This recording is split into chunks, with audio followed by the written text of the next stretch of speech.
अखिल भारतीय सेवाओं की स्थापना की आवश्यकता पर टिप्पणी करते हुए संविधान प्रारूप निर्मात्री समिति के अध्यक्ष डॉक्टर भीमराव अंबेडकर ने संविधान सभा के समक्ष अपने वक्तव्य में कहा था कि यह मानी हुई बात है कि प्रत्येक देश में उसकी प्रशासकीय रचना में कुछ ऐसे पद होते हैं जो प्रशासनिक स्तर को बनाए रखने के विचार से महत्वपूर्ण हो सकते हैं। इसमें कोई संदेह नहीं है कि प्रशासनिक स्तर इन पदों पर नियुक्त लोक सेवकों की योग्यता पर निर्भर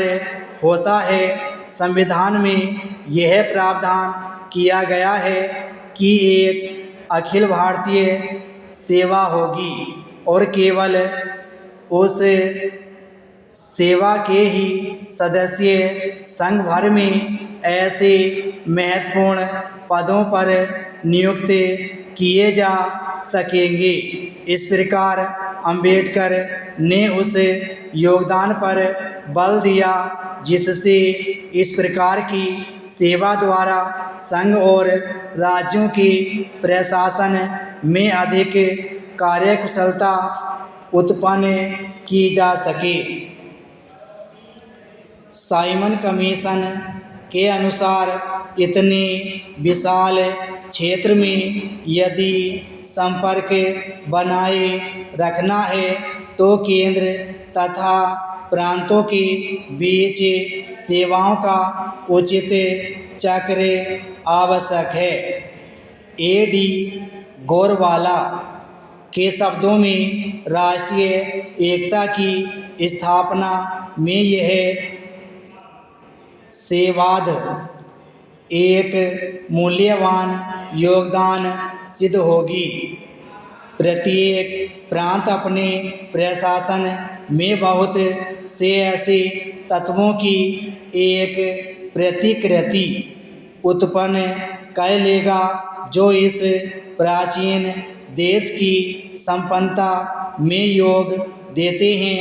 एक बड़ा नाटककार ऐसी विश्व सरकार की बात सोचता है जिसके अंतर्गत प्रत्येक देश का स्थानीय प्रशासन उस देश के निवासियों द्वारा ही चलाया जाता है, जिससे प्रशासन निष्पक्ष हो और साथ ही सभी देशों के निवासियों को विश्व एकता की अनिवार्यता का ज्ञान हो सके।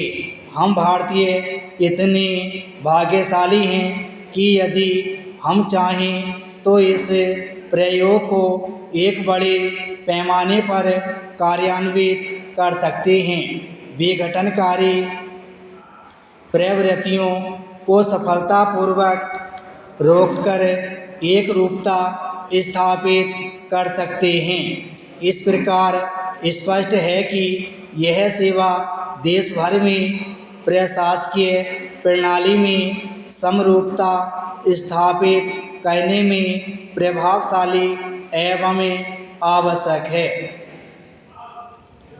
भारत में ब्रिटिश काल में ईस्ट इंडिया कंपनी के समय में ही भारतीय सिविल सेवा की रचना हुई थी।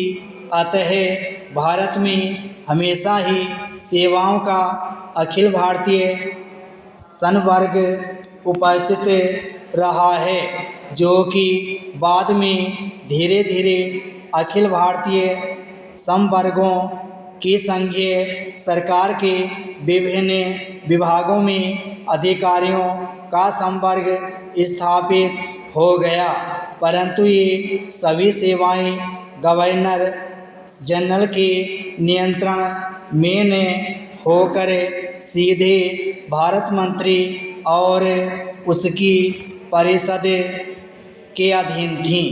विराम स्टॉप।